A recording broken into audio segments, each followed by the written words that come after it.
অন্তর্বর্তীকালীন সরকার নির্বাচনের ঘোষণা দিলে সাবেক প্রধানমন্ত্রী শেখ হাসিনা দেশে ফিরবেন।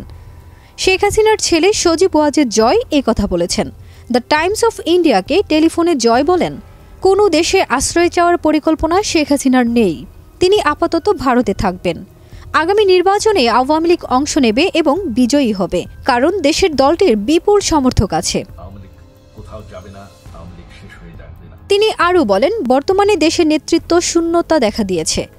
দলের স্বার্থে আমাকে সক্রিয় হতে হয়েছে এবং আমি আছি। দলকে বাঁচাতে যা যা করা প্রয়োজন তা আমি করব।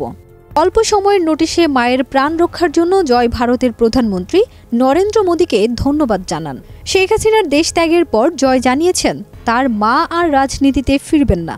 বাংলাদেশে এখন কি হবে তা তার পরিবারের কাছে আর বিবেচ্য নয়।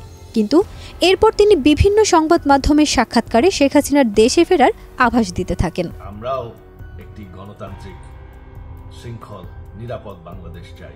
বৃহস্পতিবার পিটিআইকে টেলিফোনে দেয়া একান্ত সাক্ষাৎকারে জয় বলেন, বাংলাদেশে গণতন্ত্র পুনঃপ্রতিষ্ঠিত হলেই সাবেক প্রধানমন্ত্রী শেখ হাসিনা ফিরে আসবেন।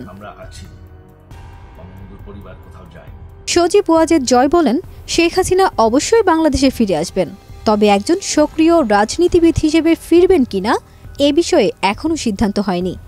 শেখ মুজিবুর রহমানের পরিবারের সদস্যরা কখনোই বাংলাদেশের মানুষকে ছেড়ে যাবে না। এই দুঃসময়ে আওয়ামী লীগের কাউকেই ছেড়ে যাবে না।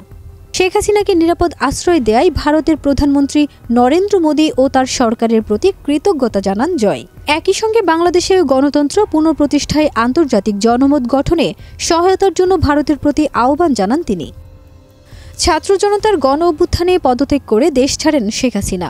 তিনি ভারতে আশ্রয় নিয়েছেন, তবে শেখ হাসিনার পরবর্তী গন্তব্য বা পরিকল্পনা এখনও স্পষ্ট নয়।